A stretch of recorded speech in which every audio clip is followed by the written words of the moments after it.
Hey guys, welcome to our channel. I'm back again with another amazing tutorial. So guys, today we are going to be making this beautiful gown. On the thumbnail, if you're new here, you're welcome. Hit on the subscribe button and turn on your notification bell. Please don't forget to like and share this video. So guys, now the first thing I'm going to do is to draw my starting line. So this gown is divided into two, the upper part and the skirt part, okay, the lower part, okay.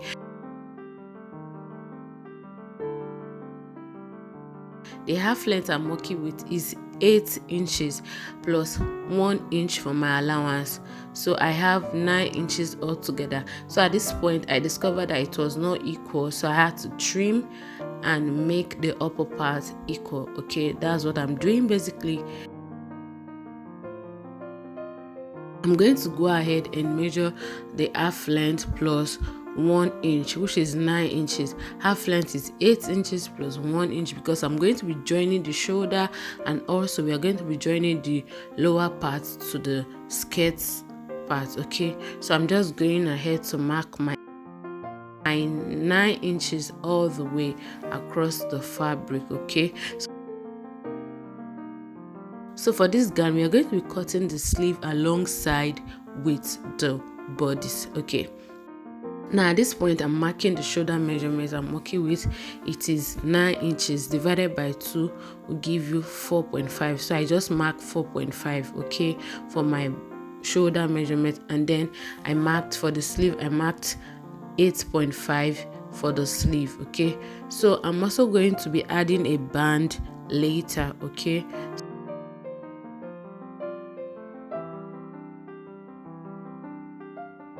mark the back measurement, which is 9 divided by 2, 4.5, and then I mark the sleeve extension, which is 8.5. so now I went down by 6 inches for the sleeve opening. Okay,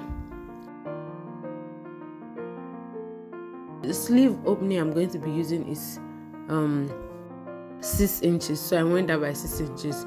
So at this point I'm just marking the 6 inches again for the sleeve opening, so I connected it. So can you see what I'm doing? The chalk is not that obvious because of the nature of the fabric. So at that point I just marked my bust measurement. So the bust I'm working with is 20 inches divided by 4 is 5 inches, but after marking the 5 inches I went ahead to add extra 3 inches to it because this cloth is not a fitted one. I'm not going to be using a zipper for it. Okay, so I'm just going to mark the 3 inches allowance. This 3 inches includes my ease allowance and my seam allowance. So at that point I just marked 1 inch because I want to create the armhole curve. I want to connect the bodies to the sleeve. Okay, can you see? So we cannot just make it sharp, so you're just going to curve that part. Now for the neck I'm working with 2.5 inches by 1 inch for the back neckline, 2.5 inches wide and 1 inches depth. Okay, this cloth is not going to be having a zipper, so you have to make sure that the neckline is wide enough for it to pass through the head of the baby you're making it for. So for the front neckline I did 2.5 inches by 2.5 inches, so the depth is 2.5 inches and the width is 2.5 inches. Okay, so that's what I'm doing basically. I'm just connecting the neckline. I'm using a round neckline. Can you see what I'm doing?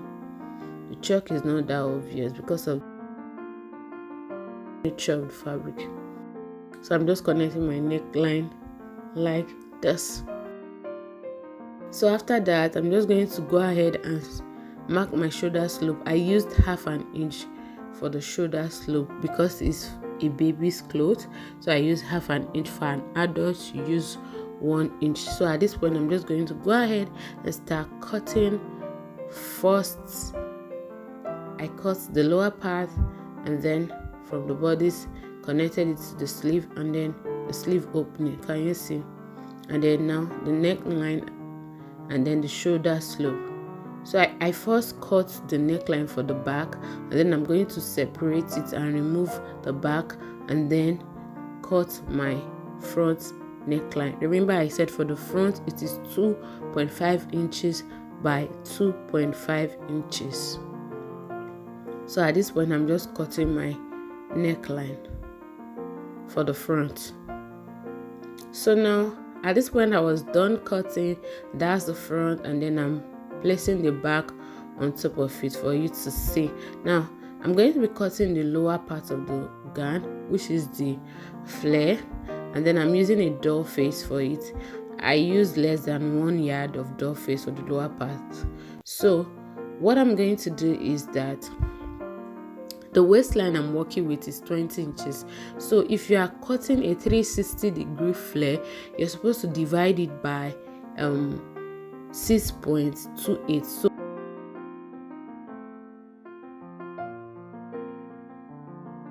you're going to divide your waistline by 6.28.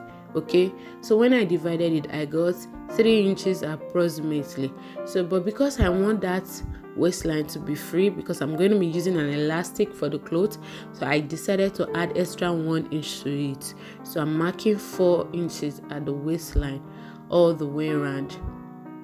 So whatever waistline you decide to work with, you can divide it and then add extra 1 to 2 inches depending on the size you're working for. Okay, now after that I just went ahead to mark my gown length. So the entire gown length is 21 inches, so I cut out my half inch, which is 8 inches, my half length, which is 8 inches, and then I needed 13 inches extra to make up for the lower part. So that's what I went ahead to mark. After marking that waistline, I went ahead to mark 13 all the way around, including my allowance. Okay, so now at this point I was done cutting. So these are the band that I'm going to be using. Is measuring 5 inches by 10 inches. So what I'm going to do is to measure the wrist of the person you're working for, or the round sleeve, and then you're going to use it to cut your band. You just add your allowance to it. Okay, maybe 1 inch allowance to it. So this is the belt I'm working with. The belt is measuring 5 inches by 36 inches. So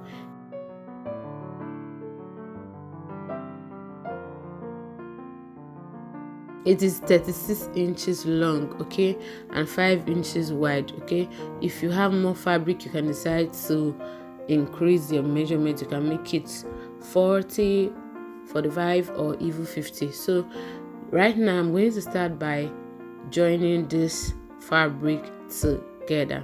Now for the belt, I'm just going to go ahead and create a shape for it so that it doesn't just look straight.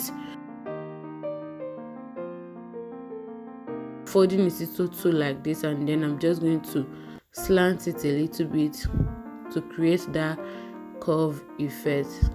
Can you see what I'm doing? So if you can't do it with your free hand, you can measure 1.5 inches or 2 inches upward and then just slant it. Can you see what I'm doing? So it gives the belt shape.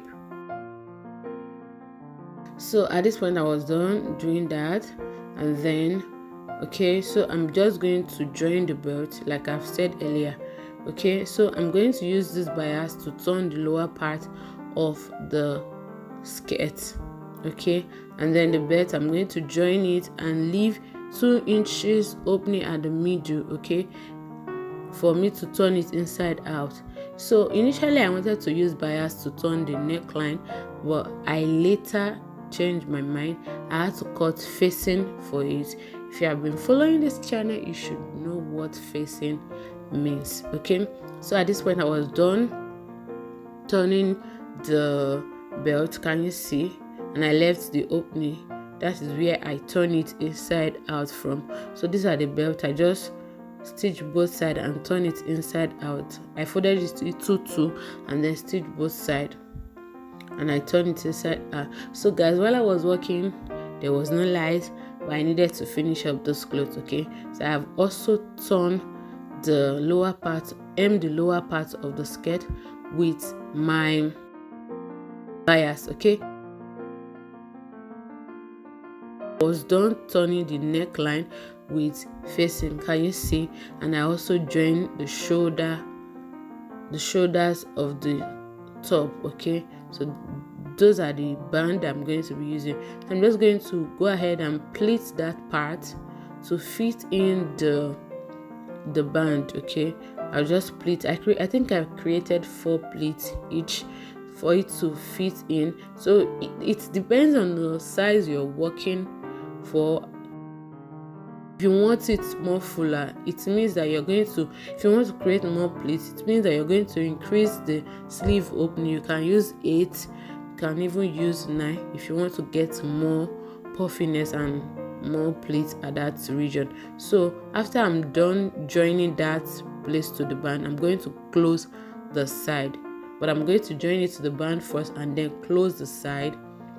Then after closing the side, I'm going to join it to the lower part, which is the skirt region. So at this point I was done joining the band to the sleeve, and then I joined the lower part. So for the lower part, I used double stitch. After hemming with bias, I had to top stitch again to create those double stitch effects that ready made always have. Okay, now at this point this cloth is looking big, but don't worry, we are going to do something right now.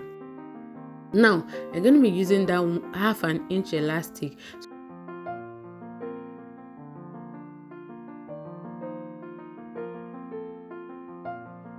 The waist I'm working with is 20 inches, so you're going to go ahead and subtract 5 inches from the waist measurement. So I'm cutting 15 inches for that elastic.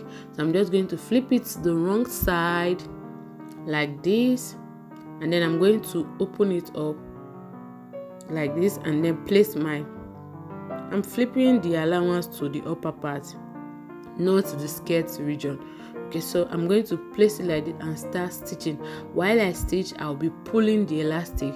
So for me, by the time I'm done pulling it, it will help to gather that cloth together and make it smaller. Okay, so that place is going to have gathered effect. So I'm going to fold my belt into 2 equal parts and place it at the middle, and then I'll just go ahead and stitch it down like so. Can you see? So at this point I was done. Can you see the clothes? It's looking so beautiful. Can you see? Very easy to make and beautiful. So guys, like this video, share this video, and give this video a thumbs up. Initially I didn't have a style in mind, but I just created this. My name is Esther and this is Q-Est Fashion Up. Don't stop learning, keep learning. Bye.